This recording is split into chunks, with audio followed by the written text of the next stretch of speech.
লক্ষ্মীপুরে নারীদের কর্মসংস্থানের লক্ষ্যে জেলায় বিধবা, অসহায় ও দুস্থ 50 জন নারীকে সেলাই মেশিন দিয়েছে মানব সেবামূলক প্রতিষ্ঠান Hafezi charitable society of Bangladesh.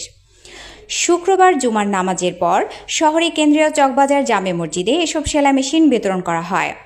নারীদের পক্ষে স্বজনদের হাতে মেশিন তুলে দেন সংগঠনটির উপদেষ্টা মাওলানা মুস্তাকুন নবী ও মহাপরিচালক মোহাম্মদ রাজ।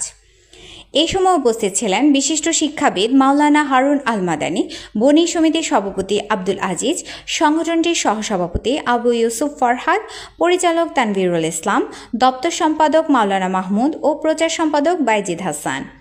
এছাড়া প্রত্যন্ত অঞ্চলের অসহায় ও সুবিধাবঞ্চিত মানুষের জন্য খাদ্য সহায়তা, চিকিৎসা সেবা, শিক্ষামূলক উদ্যোগ এবং স্বাবলম্বীকরণ প্রকল্প সহ নানাবিধ সহযোগিতা প্রদান করেন তারা।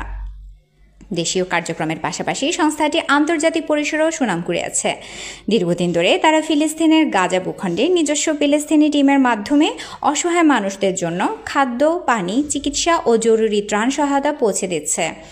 এই সেলাই মেশিন বিতরণ কর্মসূচি স্থানীয় নারীদের অর্থনৈতিকভাবে স্বাবলম্বী হতে সহায়তা করবে বলে আয়োজকরা আশা প্রকাশ করছেন।